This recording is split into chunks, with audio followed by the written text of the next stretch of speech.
So a question that is commonly asked is how to structure an answer for the methods in context. So this video will outline a possible way to do this. So a quick reminder about what the methods in context is. It's worth 20 marks on paper 1 of the full A level, or also on paper 1 on the AS, and you'll spend 30 minutes on this answer. The instruction is to use the item for the hooks as well as give the strengths and weaknesses of a method, and the main focus of this answer is to apply to the context in the question. So in this question, the students answering, you need to consider the characteristics of the people, the groups, the students, the teachers being studied, and how it may impact the research. So you need to show good AO1 of the method and the characteristics of the research, apply to the school and the context in the question using the item and your own knowledge, and evaluate, give the strengths and weaknesses, faults and pitfalls of studying the group in the question. So before we get started about applying to the specific context within a school, such as streaming, labelling, parental involvement, teacher attitudes, it is a good idea to think about the different people and the issues of researching in a school in general. You can often rehearse some of these issues and use as hooks to help apply to the specific context in the question. I even get my students to learn these early on. It's a perfect way to complete in the planning stage of writing a better essay. A little bit of a nod there to writing a better essay, and you may wish to review the main strengths and weaknesses at this stage as well, addressing the pet issues of the method in question at this stage. So use your notes, class workbooks or textbooks, because this will give you an idea about what you are going to write about while you are answering a methods in context question. So generally doing research into a school is not the easiest thing that a sociologist wanted to research will do, and we can address the main practical, ethical, theoretical issues applied to a school context. And this will get you thinking about the specific groups, for example the teachers, the pupils and the parents, and the areas of schools such as classrooms, staff rooms, even toilets, and the barriers that you'll face doing research into a school context. So firstly, we've got the practical issues. Head teacher, the gatekeeper, may refuse access, timetabling exam time.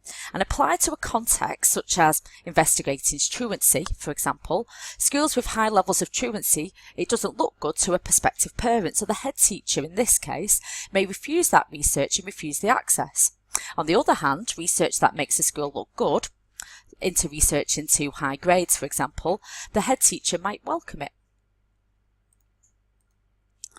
Secondly, ethical and legal issues, and we've got things like students being a vulnerable group, under 16, and topics related to students such as material deprivation, racism, parental income are all sensitive topics, and this is the one that you can easily link to the context in the question, as any context has the potential to be sensitive topic to one of the groups that you're going to be researching, whether it is something like material deprivation, students that are on low-income families, for example, that's really sensitive to them. And if you're asking them, how much money does your mum and dad earn?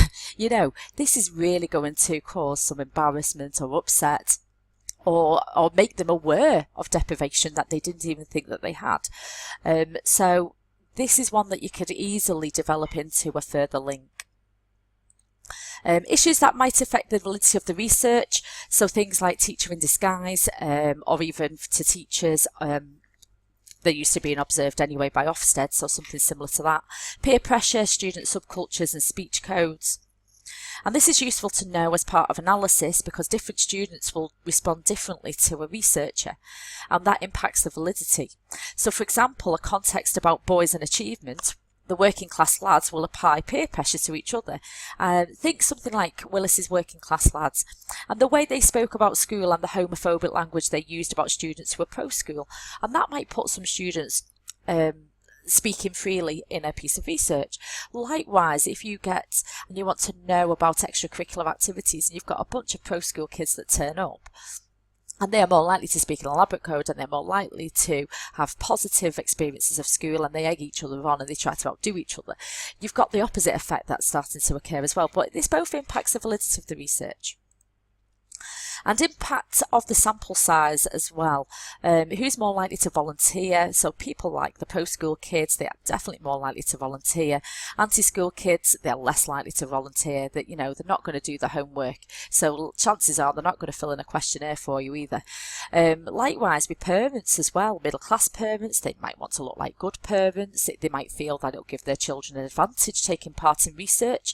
Likewise, working class parents, for example, asking them to come in to do an interview, they might have to get public transport, they might have to get childcare, they might have to book time off work, which is a little bit more difficult for them to do. So, you know, think about the people that you are researching and how they might be adding a barrier to researching that group. Okay, so by familiarising yourself with some of these common issues, this means when you come to apply the specific context in the school, it becomes that little bit easier because you are imagining the characteristics and the possible responses to being research.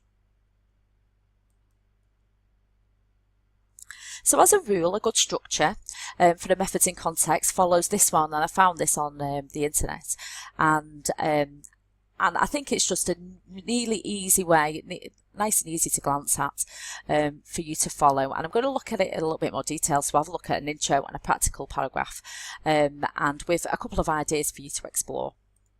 So the best way to talk about an exam question and structure is to give a good working example. So I've chosen a 20 marker. This was from one of the specimen papers, so you can see a little bit more of an applied example of how it might work, and specifically a good introduction, a good example of a main paragraph, just to keep the tutorial short, just one paragraph, and how to answer it. So the first stage of writing a better essay structure is the planning. So when you get the question, write all over it, spend at least 5 minutes, read through the item, then the question, and this will allow you to familiarise yourself with it. You'll often be able to isolate the method and the context in which it is from. And if you look at the item and the paragraph. So for example, if you do the item first, the first part of the paragraph does outline the context, and it tells you a little bit about the people that you could be researching about that context. So it's got a bit about high ability students, low ability students as well. And then the second part is about the method. Okay, so it does give you plenty of hooks for you to use. So make sure you read the item and underline the keywords, and then read the question as well and underline the hooks in the question. So for example, it needs strengths and limitations of unstructured interviews. So please make sure you talk about those and don't drift into other methods because you get marked down for that. And this is the investigating streaming. So start to think about, okay, who am I going to be talking to if I was wanting to research streaming? Well, you might want to talk about teachers. What do they think about it? You might want to talk about the kids that are in the high streams, the kids that are in the low streams, and what they think about it as well. So spend the remaining 3 or so minutes adding your knowledge, organising your thoughts, and it's a good idea to dump all these ideas out of your head so you can start to organise your answer.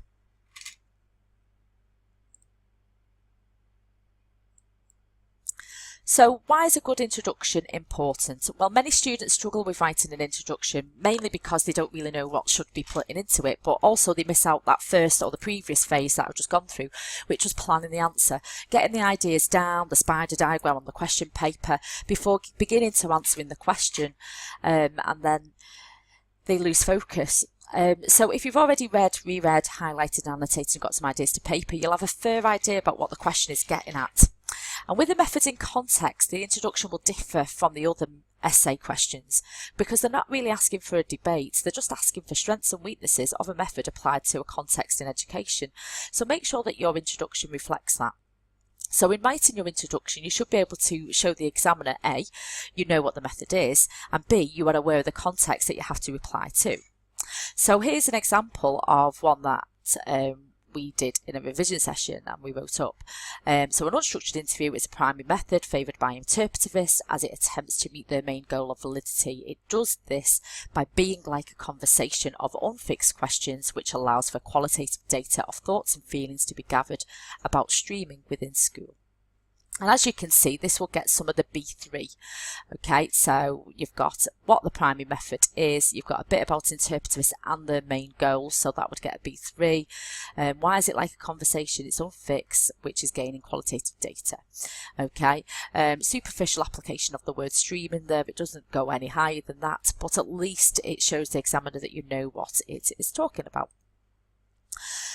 So following the structure recommended, your paragraph should aim to reflect the practical, ethical, theoretical, and this one starts by exploring the practical issues, but as you can see, this student will apply to a context and shows how this might even impact the validity. So it starts off pretty strong with a practical barrier, gaining access from the gatekeeper and the head teacher. They might refuse it if it makes the school look bad. That's just B3. We've got no real application further than from the school context. The second part, if access is required, and it is acquired, to conduct the unstructured interviews, they might be time consuming, so they can only take place outside of lesson time, such as lunchtime. Again, this is only B3, it's just at the school. And then the student then starts to go into a little bit more detail. So it says, in the context of investigating streaming, students are more likely to volunteer to the interview at a lunchtime at the pro-school kids, who are more likely to be in the top streams, who are used to attending extracurricular activities. Now I've highlighted that blue because I think that is more of a B4, because it's not explicit enough about unstructured interviews. It could be any method. Okay, they could be turning up at lunchtime to do a questionnaire or to do a structured interview or whatever. So that would get a B4 because it is about streaming, it's about the students that are going to turn up, but not really about the method in context enough. But this where they do develop the point to a characteristic of unstructured interviews. So during the unstructured interviews, the students are more likely to speak in elaborate code, which is similar to the researcher gaining a rapport. That is a characteristic in line with what an unstructured interview is, and they'll be able to explore at length the reality of being in a top stream. And then you start to see that they've got the idea of streaming, as they are more likely to support it, they're more likely to benefit from it, they're going to get high status knowledge, so they'll convey this to the researcher. So they've got some sort of characteristic of streaming there, and the effect, the students are more likely to benefit from streaming, so they're going to say so in an interview, and this is going to impact the validity. So now we're really starting to see the students develop this towards the top end, into a B4, B5. Okay. A subsequent paragraph could lead on to discuss how the low stream students are likely to attend. Link from the item, for example, their speech codes may not understand the researcher who speaks an elaborate code, they make them feel embarrassed, as those in the low stream are more likely to be linguistically deprived. So an unstructured interview might not be a good method to investigate the students in the low stream, again distorting the validity of the research. And then once you get into the habit of it, you can literally keep going. So to overview, through the previous paragraph I've applied the bands. This is what the examiner will do when they're marking your answer, and I want you to aim to have specific and developed application to get yourself up the mark scheme. So overall, make sure that you address the practical, the ethical, theoretical, apply it to the school context and the context within the question, and a brief conclusion, 1 or 2 lines is enough, because we really are looking for the context in the question and the application, and that's what we are looking for. So thank you for watching. I really appreciate the support that you viewers are giving me and the support that the channel has gained in the last 6 months. I really thank you so much for watching, recommending your students to watch it, sharing it.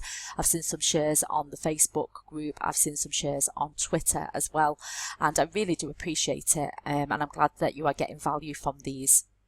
There are other videos about methods in context. There's an outline of the bands which are used to mark the methods in context, so check that out, the link is below, and there is also some top band answers in there.